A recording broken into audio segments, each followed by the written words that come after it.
Selamat datang. Hari ini kami Badan Pengelola Masjid Istiqlal, dalam hal ini BPMI, Imam Besar dan Menteri Agama akan melakukan konferensi pers terkait dengan menyambut bulan suci Ramadan 1446 Hijrah. Kami akan mempersilahkan kepada Imam Besar untuk menyampaikan, untuk mengajak umat terkait dengan kegiatan-kegiatan Ramadan di Masjid Istiqlal. Langsung saja kami persilakan kepada. Baik, Bismillahirrahmanirrahim. Assalamualaikum warahmatullahi wabarakatuh. Saya di sini kapasitasnya sebagai Imam Besar Masjid Istiqlal Jakarta. Walaupun juga tidak bisa dipisahkan dengan Menteri Agama ya, karena di dalam sejarah Istiqlal ini selalu dibawa Kementerian Agama memang. Walaupun ada kepresnya ya menunjuk Imam Besar ya, tapi tidak perlu diperhadap-hadapkan karena beberapa kementerian juga punya rangkapan pekerjaan ya kan. Apalagi kita kan ini satu senapas ya, antara masjid dan Kementerian Agama nggak bisa dipisahkan. Jadi alasan penghematan efisiensi dan juga penyatuan visi misi, karena Istiqlal sekarang ini kan menjadi bukan saja sebagai lembaga nasional, tapi menjadi lembaga internasional. Jadi Imam Besar Istiqlal juga ditunjuk sebagai President of International Grand Imam Association, jadi Presiden Imam Besar sedunia gitu. Dan dengan demikian ada juga beberapa kegiatan kita lakukan di Istiqlal yang insya Allah kita akan jadikan model untuk 800.000 masjid. Ya, jadi ada program jangka pendek, ada jangka panjang. Ya, jangka panjang saya sampaikan pertama, bahwa Istiqlal ini diharapkan memberikan semacam pencerahan dan moderasi umat beragama di Indonesia. Bagaimana masjid menjadi pusat moderasi dan kerukunan antar umat beragama dan berbangsa, bernegara. Nah itu, kemudian Masjid Istiqlal ini juga mendapatkan kepercayaan dari berbagai institusi dunia ya, misalnya United Nations PBB. Saya pernah diundang ke sana itu bulan Februari yang lalu, dan saya diminta untuk memberikan share-nya kepada pembinaan pembangunan masjid di Amerika Latin dan di Afrika. Saya nggak tahu kenapa, karena memang di situ banyak imigran Muslim yang ada di Amerika Latin itu yang mungkin perlu pencerahan pengelolaan masjid yang baik ya. Dan Istiqlal itu dianggap sebagai salah satu masjid yang sangat produktif untuk bisa menjadi lembaga pemberdayaan umat ya. Belum lagi kegiatan-kegiatan pembinaan imam, kita banyak undangan-undangan ke luar negeri untuk memberikan workshop ya, bagaimana caranya mengelola masjid secara profesional seperti di Istiqlal. Nah, kemudian di dalam negeri ini kita juga diminta sebagai ketua IPIM ya.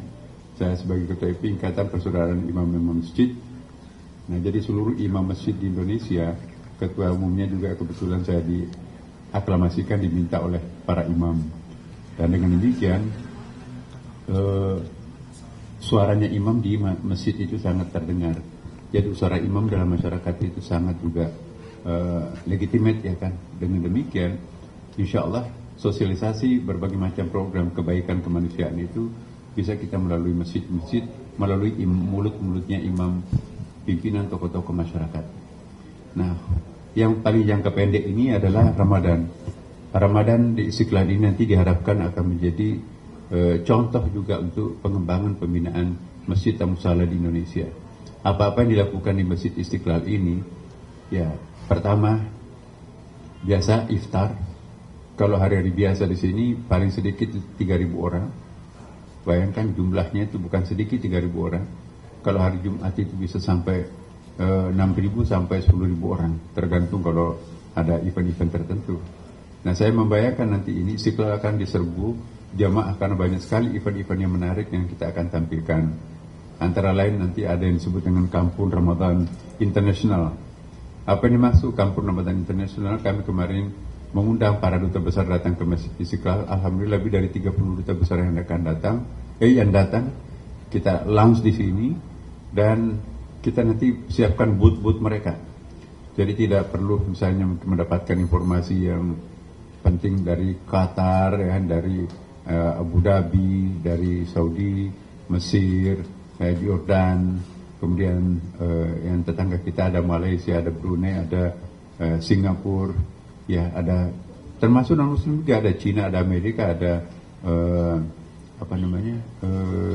Jerman, Amerika Latin, itu juga sangat appreciate untuk ikut berpartisipasi mengisi booth-booth yang kita siapkan di Istiqlal ini, dan otomatis juga akan menjadi hostnya, ya. Alhamdulillah. Kemudian juga kementerian, sejumlah kementerian juga akan berpartisipasi menjadi host hari pertama, kedua, ketiga, sampai hari ke-31, hari ke-30 nanti, insya Allah itu juga banyak partisipasi dari swasta dan kementerian lembaga yang itu menjadi host di sini, ya. Dan di samping itu juga kita ada kegiatan tadarusan, dan yang paling penting di sini adalah saya kira nilai jualnya Istiqlal di Ramadan itu adalah 10 terakhir Ramadan ini, karena kita betul-betul membuka kesempatan kepada warga masyarakat kita itu, ya. Jadi biasanya 10 Ramadan terakhir itu bisa sampai 24 jam ya Pak Gori, tapi 1 sampai 20 belum sampai 24 jam. Jadi saya ingin tegaskan 24 jam itu adalah 10 terakhir Ramadan. Iktikaf di Ramadan ini banyak mancanegara datang. Jadi Anda bisa lihat hotel-hotel di sekitar Istiqlal ini penuh. Ada yang dari daerah, ada yang dari luar negeri juga. Kenapa? Karena wisata Ramadan yang paling indah itu di Indonesia itu. Nggak ada senjata berkeliaran, aman. Pokoknya wisata Ramadan yang paling istimewa itu Indonesia. Lengkap dengan berbagai macam programnya. Mall-mallnya itu tiba-tiba didandani dengan berbagai macam warna religi, ya kan, pakai kerudung walaupun non muslim, kemudian lagu-lagu rohani Islam, hotel-hotel didandani mirip masjid, ya, kemudian juga restoran-restoran itu ditutupkan hitam, tidak kita melihat ada orang merokok di ruang publik, di bus, di terminal. Ini yang tidak pernah ada pemandangan ini seperti ini di luar negeri. Jadi ini toleransinya di sini ini. Bahkan di perkantoran teman-teman kita non muslim pun kadang-kadang ikut puasa juga. Kenapa? Karena solidarnya. Nah, di Istiqlal ini kita mencoba untuk memadukan semua yang berbeda ini. Jadi bagaimana supaya Istiqlal ini mampu menawarkan suatu peradaban baru, ya. Di sini ada pameran, di sini juga ada kemah-kemah yang di sekitar Istiqlal ini. Itu juga nanti akan menawarkan barang-barang yang murah meriah, tetapi itu semuanya dikelola di bawah IGF, jadi Istiqlal Global Fund. Kemudian juga ada tadarusan Al-Quran 22 setiap hari di sini ada kegiatan-kegiatan Quran dakwah. Dan yang paling menarik, teman-teman juga bisa menyaksikan menjalani ibadah puasa itu ada pendalaman penghayatan keagamaan di jajaran umat Islam. Di atas itu ada 5.000-an laki perempuan terpisah, kemudian kita berikan untuk anak-anak itu pun juga ada cerita-cerita yang disukai anak-anak lah. Kemudian juga kita menampilkan penceramah-penceramah yang betul-betul digemari masyarakat, ya, mulai dari setiap habis sholat fardu, habis duhur, habis asar, ya, kemudian ceramah tarwih, kemudian juga subuh, ya. Kemudian di samping itu juga ada kegiatan-kegiatan takhasus, ya, keterampilan. Dan satu yang belum sempat kita selesaikan ini, tapi dalam pekerjaan, yaitu di Istiqlal ini ada hotel gratis, ya, ada sekitar hampir 40 kamar, ya. Ada mungkin dari daerah untuk urusannya hanya 1 hari 2 hari di Jakarta, ya, daripada nyewa hotel di sekitar sini mahal, ya. Nah, kita fasilitasi mereka, itu adalah musafir, ya. Hotelnya itu kayak mirip dengan di Jepang, di Singapura itu ada di bandara itu ke hotel kapsul itu, ya. Jadi lumayan, ada kopernya, ada ruang mandinya, kemudian juga breakfastnya gratis juga. Kita kasih mereka itu kena wakaf dan zakatnya jamaah Masjid Istiqlal dipakai untuk memberikan konsumsi terhadap tamu-tamu yang menginap di hotel itu. Dan banyak lagi kegiatan-kegiatan di Istiqlal. Dan yang paling penting juga saya sampaikan bahwa hari ini kita memberangkatkan lagi pendidikan kader ulama ke Amerika Serikat ya. Itu di short course selama 6 bulan ya, di Riverside University Los Angeles dan Harvard Seminary International di Connecticut. Jadi 6 bulan mereka itu mengikuti metodologi keilmuan ya, dan di situ juga akan melakukan dialog interfaith di beberapa kota. Jadi calon-calon ulama kita nanti itu di samping mahir bahasa kitab kuning, bahasa Arab, juga tentunya mahir dengan bahasa Inggris karena mereka itu TOEFL-nya ya standar LPDP karena semuanya itu pun juga dibiayai oleh LPDP. Dan sebagian lagi 6 semester juga nanti sekarang sudah berada di Al-Azhar University di situ untuk memperdalam bahasa Arabnya juga pendalaman materi keagamaannya. Nah, begitu mereka pulang itu nanti akan menjadi doktor dan ada titel barunya yaitu titel barunya itu Doktor Kum Kader Ulama Istiqlal. Jadi pendidikan kader ulama ini bekerja sama dengan Universitas PTIQ Jakarta ya. Jadi urusan formalnya master degree-nya dan juga doktor degree-nya itu PTIQ, tetapi untuk wawasan keulamaannya itu di training di Istiqlal. Semua mereka itu diasramakan ya. Kemudian juga di training oleh dosen-dosen dari Al-Azhar dan dari Amerika. Ya, jadi dosennya mereka itu rata-rata dari luar negeri juga di samping dosen pilihan dari dalam negeri. Kenapa? Karena bahasa Arab, bahasa Inggris itu paralel. Nah, inilah nanti akan memimpin ulama-ulama di Indonesia ini. Alhamdulillah kami mendapatkan sponsor dari LPDP itu 400 orang per tahun. Dan inilah nanti yang akan menjadi harapan masa depan. Dan yang paling spesifik tidak ada di dunia ini adalah pendidikan kader ulama. Selama ini kan pendidikan kader ulama biasa ya. Ini ada spesial di sini, pendidikan kader ulama itu ditiru juga oleh Al-Azhar University. Kami baru memikirkan tapi Istiqlal sudah menjalankan. Nah, kita banggalah bahwa Indonesia banyak sekali merintis sesuatu yang baru yang berbeda ditiru oleh negara-negara yang lain. Ya, kemudian hal lain di sini juga Masjid Istiqlal itu baru saja mendapatkan penghargaan AIDS ya. Jadi bangunan yang paling green itu adalah Indonesia. Seluruh rumah ibadah, sinagog, gereja, termasuk masjid, rumah ibadah lah, baru kali ini mendapatkan piagam penghargaan dari World Bank Bandung dari Washington DC. Istiqlal ditunjuk sebagai pemenangnya. Kenapa? Karena di sini sekitar 7 juta liter air per bulan di sini dipakai ini. Dan itu tidak ada setetes pun jatuh ke got. Itu disirkulasi dalam satu bak, kemudian bisa langsung diminum.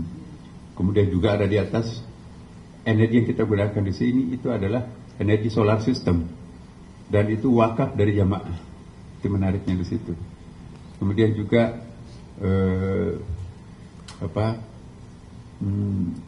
selalu ada dosen-dosen tamu dari luar negeri untuk memberikan pencerahan ceramah di Istiqlal ini. Yang terakhir dari kami bahwa kami berharap kepada seluruh pencinta Masjid Istiqlal untuk datang ke Masjid Istiqlal, bukan hanya akan mendapatkan keimanan yang kuat, tetapi juga ilmu yang bermacam-macam di sini. Di sini ada perpustakaan e-library, bisa mengakses perpustakaan sudah terbuka di luar negeri seperti di Mesir, Amerika, dan di Cina. Di sini juga, nah ini yang baru ini, saya sampaikan kepada masyarakat kita. Di sini ada kursus bahasa Cina gratis. Jadi anak-anak kami di sini sudah bisa bahasa Cina itu setiap hari itu. Kemudian itu dikelola oleh kedutaan Cina melalui space Cina yang ada. Di sini juga ada kursus bahasa Inggris gratis yang dikelola oleh Duta Besar Amerika dengan native speakernya yang dengan buku-bukunya yang digratiskan dari mereka. Di sini juga ada kursus bahasa Arab kerjasama dengan negara-negara Muslim Timur Tengah. Itu pun juga gratis. Bahkan juga ada bahasa unik ya seperti bahasa Hebrew dan bahasa Aramaik ini juga ada. Ternyata penggemarnya juga banyak. Nah, dan kemudian ada space di sini. Jadi ada mengintip kebudayaan luar negeri ada di Istiqlal. Timur Tengah, ya, Eropa, Amerika, Cina, dan dalam waktu dekat ini Singapura juga. Nah, jadi Istiqlal ini ada pasar intelektual yang sangat unik. Dan yang paling penting juga kami sedang merintis sekarang ini ekonomi berbasis masjid. Sistem Istiqlal nanti ini kami harapkan bisa dimanfaatkan juga oleh seluruh masjid. Bayangkan 800.000 masjid di seluruh Indonesia itu kalau menggunakan sistem Istiqlal, masjid itu kan berada di tengah perkampungan, jadi tidak perlu belanja di tempat yang lain. Jadi masjid sebagai pusat kekuatan ekonomi, ya, membeli sambil beramal, insya Allah tidak ada yang haram dijual di masjid, ya, dan bisa melalui Gojek, ya, seperti di sini, ya, kita kerjasama dengan PT Pos. Jadi pesanan-pesanan masyarakat itu, ya, cuma ditelepon EJF itu PT Pos akan mengantarkan atau Gojek bisa mengantarkan.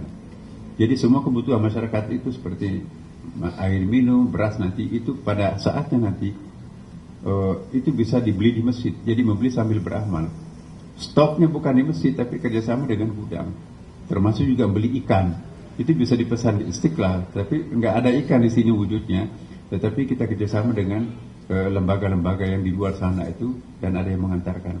Jadi keuntungannya lari ke masjid dan insya Allah kalau ini bisa ditiru, maka masa depan Indonesia terutama umat Islam itu, ya, tempat belanja yang paling efektif ialah di masjid. Kenapa? Membeli sambil beramal. Tentu bukan ruang utama masjidnya yang harus sakral itu, ya, tapi di halaman masjid itu kan banyak space. Disitulah kita akan manfaatkan bagaimana ekonomi berbasis masjid ini bisa memberdayakan umat. Jadi kalau dulu kita bicara tentang umat memberdayakan masjid, nah sekarang masjid yang akan memberdayakan umat. Dibalik. Nah, inilah harapan kami. Semoga teman-teman wartawan bisa mendampingi kami untuk menjadikan Indonesia ini sebagai negara contoh untuk pengembangan ekonomi berbasis masjid, ya, dan masjid juga sebagai rumah besar untuk bangsa Indonesia. Siapapun bisa mengakses apapun yang ada di Istiqlal ini, ya, karena kita di sini adalah sudah tradisinya Istiqlal seperti itu. Terima kasih. Mungkin ada tambahan dari teman-teman nanti akan dijawab, ya. Assalamualaikum warahmatullahi wabarakatuh. Di Istiqlal ini, apakah ada para menteri atau Pak Presiden mungkin yang akan sholat tarawih di sini gitu, Ustaz? Iya, kehadiran kepala negara dan wakil kepala negara seringkali di masjid ini. Karena ini masjid negara, ya, karena memang standar security-nya juga sudah ada, jadi tidak ada masalah. Anytime beliau kapan saja mau datang ke sini bisa datang. Menteri-menteri banyak sekali, ya. Nanti malam ini kita menurut jadwal siapa nanti malam, ya? Oh, saya membuka, ya, ya.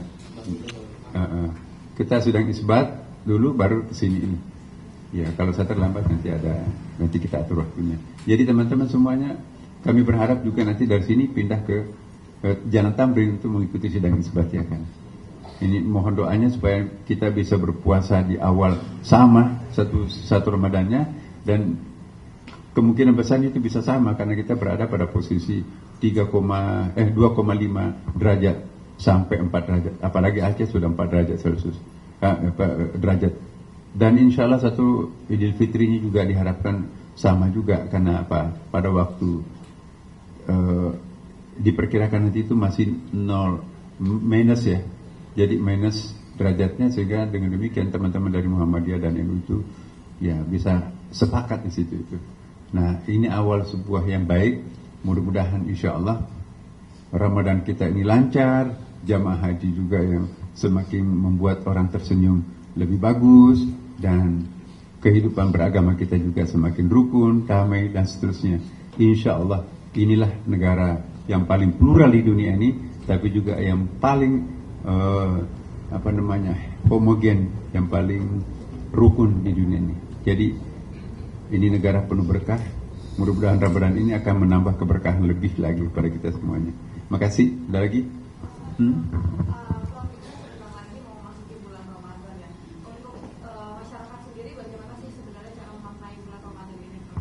Iya. tentu yang pertama harus dilakukan adalah perkenalan Ramadan itu sejak bulan Rajab. Allahumma, jadi ya Allah ada doa yang diajarkan Rasulullah. Allahumma barik lana fi Rajab wa Sya'ban wa balikna Ramadan. Jadi pangkalan pendaratan untuk memasuki bulan Ramadan itu 2 bulan sebelumnya, itu bulan Rajab dan bulan Sya'ban. Nah, maka di sini di Istiqlal sejak bulan Rajab kita mempersiapkan Ramadan. Rangkaian kegiatan sudah kita mulai di sini ini. Karena terlambat menjemput Ramadan kalau nanti malam Ramadannya baru bisa. Ada lagi? Jika dari tujuan Prof mau nanya kalau misalnya dari sidang isbat nanti hasilnya 1 Syawal besok 1 Maret persiapan untuk sholat tarawih perdana ini bagaimana Pak? Ya, karena ini sudah ada standar persiapan, panitianya juga sudah komplit dan sudah insya Allah acara-acara di Istiqlal itu selalu perfect. Ya, tidak apa ya, apalagi kita sekarang ini sudah isunya adalah very safety untuk salat di Istiqlal. Kami punya CCTV, kami punya satpam yang sangat profesional, dan namun demikian kami tetap menghimbau barang-barang bawaannya itu jangan terlalu luxury mewah, yang hati-hati ya, seperti ada orang berubah niat ya kan. Nah, silakan. Prof, izin sebagai masjid negara, apakah kegiatan Ramadan di Masjid Istiqlal terdampak efisiensi? Apakah ada nanti? Bagus pertanyaannya. Justru fungsi Masjid Istiqlal ini harus memberikan nilai tambah terhadap persoalan-persoalan ekonomi masyarakat kita. Ingat dulu waktu zaman COVID-19 ya, justru Istiqlal itu yang mensponsori tempat umum pertama yang dilakukan suntik massal itulah, vaksinasi, dan itu semuanya gratis. Kemudian juga di sini kita mengumpulkan dana umat tanpa membedakan agama apapun juga terkumpul. Saya tidak etis memberikan, tapi lebih dari puluhan miliar lah, lebih 20 miliar. Tapi kami tidak ngambil dananya, kita serahkan ke institusi yang terkait, gubernur-gubernur yang paling terdampak. Jadi dalam tempo 5 hari kita bisa mengumpulkan dana sebanyak itu suatu hal yang kejutan. Jadi menggunakan bahasa agama untuk menggalang partisipasi masyarakat itu luar biasa. Maka itu saya juga menghimbau kepada masjid lain, mari kita menjadikan masjid ini sebagai lembaga kepercayaan masyarakat untuk mengembangkan charity, bantuan kepada masyarakat kita. Saya sangat yakin kalau masjid ini diberdayakan untuk pemberdayaan umat, maka pada akhirnya nanti tidak ada kemiskinan ekstrim di Indonesia. Zakat, wakaf, infak, sedekah, jariah, dan kemudian wakaf, hibah, wasiat, 27 lembaga keekonomian pundi-pundi umat itu bisa dikembangkan di masjid. Sehingga zakat itu menjadi kecil, yang lebih besar nanti itu seperti wakaf dan lain-lainnya. Nah, kalau ini kita nanti kembangkan, masya Allah, itu bantuan rumah ibadah masjid ini nanti dan juga rumah-rumah ibadah yang lain itu akan sangat besar nilainya terhadap masyarakat kita. Jadi kemiskinan tidak hanya lagi diurus oleh negara, tapi juga oleh masyarakat juga. Jadi di atas ada negara, di bawah ada masyarakat, civil society yang memberantas kemiskinan ini. Nah, mudah-mudahan masjid ini bisa berbicara lebih banyak lagi di masa akan datang. Oke? Terima kasih. Kegiatan tidak terpengaruh ya, Prof? Enggak, insya Allah enggak. Ya? Izin saya dari Garuda TV mengenai jumlah porsi buka puasa pada saat buka puasa di Istiqlal, sudah adakah jumlah total porsinya? Dan Iya, kita ada standar menyiapkan. Itikaf, apakah sediaan juga? Iya. Kita ada estimasi dan ini sudah terwujud beberapa tahun terakhir ini ya. 3.000 orang buka puasa di sini, ya. Nah, karena ini kita mengantisipasi karena banyaknya program baru Istiqlal, maka kita naikkan 4.000 box nasi di sini, ditambah dengan korma, ditambah dengan air minum. Dan ini adalah kebanyakan kita peroleh juga dari sponsor-sponsor masyarakat dan instansi. Dan yang paling penting juga adalah 20 Ramadan terakhir. Saya kira sampai lantai puncak Istiqlal itu penuh jamaah. Dari luar negeri, dari daerah-daerah, apalagi dari Jakarta, dari luar kota itu banyak sekali ya. Jadi maka kita harus antisipasi. Jadi sahurannya mereka kita siapkan juga. Tentu kita tidak mampu menyiapkan semua karena kalau penuh sampai atas itu bisa sampai 200.000 orang tuh. Iya. Iya. Nah, ini 3 macam itikaf. Ada itikaf itu nginap di sini betul-betul 24 jam sepanjang berapa hari, tapi itu didaftar dulu. Disiapkan tempat tidurnya di sana dan sebagainya. Jadi inilah kita pindah ke sebelah ya teman-teman, sama masih ada acara. Kasih. Assalamualaikum warahmatullahi wabarakatuh. Ya, terima kasih ya teman-teman. Bapak mau ke Kementerian Agama.